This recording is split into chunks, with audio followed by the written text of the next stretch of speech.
Dear student अस्सलाम वालेकुम। तो आज हमें जो पढ़ना है वो है एक्टिविटी 9.5 से। ठीक है, ओके ठीक। देखिए आप, हमने यहाँ तक पढ़ा था तो आज हमें ये और पढ़ना है। ठीक है, यहाँ पे क्या है कि have you ever seen A game of tug of war. ठीक है, कभी तुमने बोलने एक गेम जो है टग ऑफ वार सुना होगा या देखा होगा। In this game, two teams pulled a rope in opposite directions. क्या करते हैं कि इस गेम्स के अंदर दो टीम होता है। दो टीम क्या करते हैं कि दोनों टीम अपोजिट डायरेक्शंस में एक रो खींच लेते हैं। ठीक है, जो यहाँ पे दिखाया गया है। Members of the both teams tries to pull the rope in their directions. ठीक है, दोनों अपने डायरेक्शंस में अपनी तरफ खींच लेते हैं। Sometimes the rope simply does not move. कभी कभी रोप होता है यानी जो रस्सी होता है वो मूव नहीं करता है। Sometimes इसके बाद it is not familiar to the situation shows in. इस तरह नहीं है, यहाँ पे देखो ज़्यादा खींच रहा है, यहाँ पे कम है। ठीक है, तो इस तरह नहीं है। कभी कभी ये है कि जो रो होता है वो कभी मूवमेंट नहीं करता है यानी मूव नहीं होता है इस साइड में या इस साइड में। The team that pulls harder is applies a large force finally win the game. ठीक है, ये कह रहा है कि वो टीम जो सबसे ज़्यादा फोर्स लगाते हैं वही जीत जाता है, फाइनली वही जीत जाता है। ठीक है, इसके बाद What is these examples suggest about the nature of force? ये जो एग्जाम्पल सजेस्ट हमारे लिए क्या सजेस्ट करता है nature of the force. Force apply on an object in the same directions. ठीक है, कोई भी फोर्स अप्लाई करते किसी ऑब्जेक्ट के ऊपर एक ही डायरेक्शंस पे, सेम डायरेक्शंस पे, एट टू वन अनदर। ठीक है, now recall what happen when you and your friend push the heavy books in the same direction in activity 9.2 में। वहीं जो रिकॉल करना है जो एक्टिविटी हमने पहले किया था, जो हमारा फ्रेंड है, जो आपके फ्रेंड और आपने एक ही डायरेक्शन पे एक हेवी बॉक्स को पुल यानी पुश किया था। ठीक है, तो वही if the two force act in the opposite direction on an object the net force acting on it is the difference between the two forces. अगर टू फोर्सेस एक्ट कर रहे अपोजिट डायरेक्शंस पे किसी ऑब्जेक्ट का, तो इसका जो net force क्या है कि उसका net force acting on it जो है, it is the difference between the two forces. एक फोर्स यहाँ से लगा, एक फोर्स यहाँ से लगा। What will you observe in activity 9.2 B में? क्या देखा था 9.2 बी में? ऑब्जर्व किया था आपने। When both of you are pushing the heavy box from opposite directions में, अपोजिट डायरेक्शन में जब आप और आपके फ्रेंड ने क्या किया था, उस हैवी बॉक्स को जो है पुश किया था, तो उस टाइम क्या हुआ था। ठीक है, recall that in duck of war, जैसे कि डक ऑफ वॉर जो एक गेम होता है, रिकॉल उसको दोबारा फिर दोहराना। When two teams pull equally hard, दोनों इक्वली क्या कर रहा है कि पुल कर रहा है।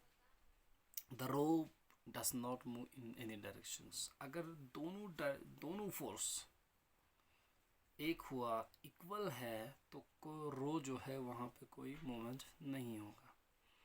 So we learn that a force could be a large or smaller than others.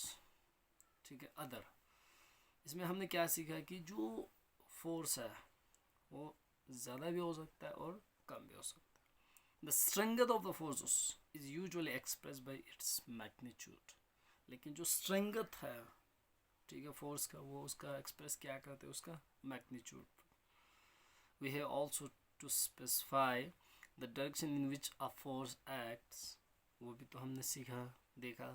Also if the directions or the magnitude of the applied force change, its effect also change. अगर उसका direction change हो रहा है, magnitude change हो रहा है किसी force का, तो उसका क्या होगा, इफेक्ट भी चेंज होगा।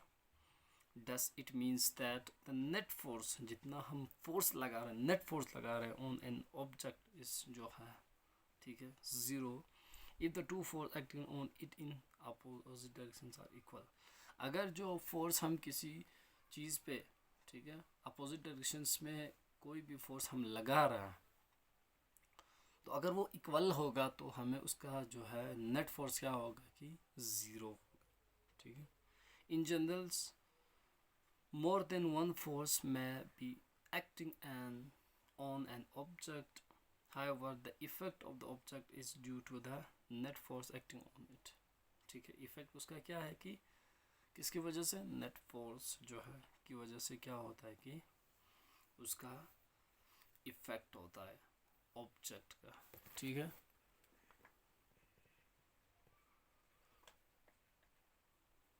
इसके बाद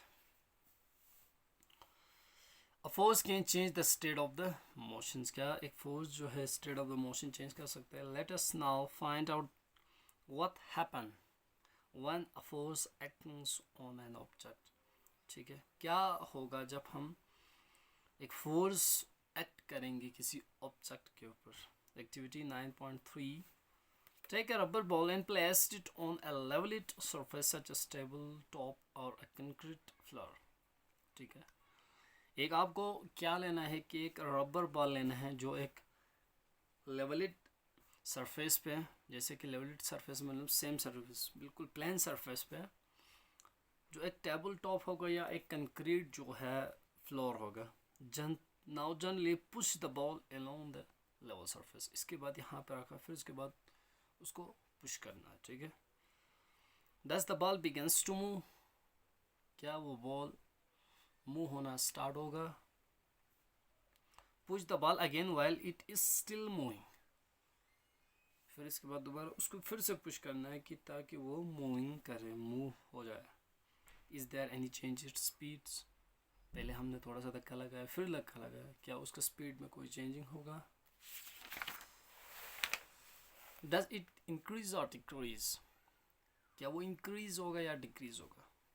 ऑब्वियसली इंक्रीज होगा ना, क्यों, क्योंकि पहले जो बॉल है हमने रेस्ट पर रखा है, उसको थोड़ा सा हमने पुश कर लिया, फिर इसके बाद दोबारा हमने पुश कर लिया, तो क्या होगा, इंक्रीज होगा ना स्पीड, ठीक है। Next place your plum in front of moving ball. आपकी जो हथेली है, ठीक है, उसको बॉल के सामने रखना है। Remove your palm as soon as the moving ball touch it. ठीक है, जब वो मूवमेंट कर रहा है तो हमें हाथ रखना है, जो ही टच होगा हाथ को हटाना है, ठीक है। Does your palms apply a force on the ball. कोई फोर्स आपके जो है प्लम की उस बॉल के ऊपर कोई फोर्स लगा रहा है। What happen to the speed of the ball now. अब स्पीड ऑफ द बॉल क्या होगा, आपके हाथ में लग गया बॉल, अब स्पीड क्या होगा। डस इट इंक्रीज और डिक्रीज। डिक्रीज, ठीक है। What happen if you let your palm holding the moving ball। क्या होगा जब आप अपने जो है हथेली में जो मूविंग बॉल है उसको हम होल्ड करेंगे, उठाएंगे यानी पकड़ लेंगे, तो इसका जो है स्पीड जो है ज़ीरो होगा, ठीक है ना। तो ये चीज़ है। You might recall similar situation, for example, while taking a penalty kick in football, the player applies a force on the ball। penalty kick में वही है ना कि फुटबॉल में जो किक लगाता है। Before being hit, the ball was at rest and so its speed is zero। Kick लगाने से पहले जो बॉल होते हैं वो उसका जो है स्पीड जो होता है, यानी वो रेस्ट में होता है, स्पीड जो है ज़ीरो होता है। The applied force make the balls moving towards the goal। जो फोर्स तब जब हम किक लगाएंगे तो बॉल गोल की तरफ जाएंगे। Suppose the goal keeper dives and jumps up to save the goal. वो डाइव्स करेंगे, उसको बचाएंगे ball. By this action the goal keeper tries to apply a force on the moving ball. उसने भी तो कोशिश की है कि बॉल को रोकने का, उसने भी एक फोर्स लगाने की कोशिश की।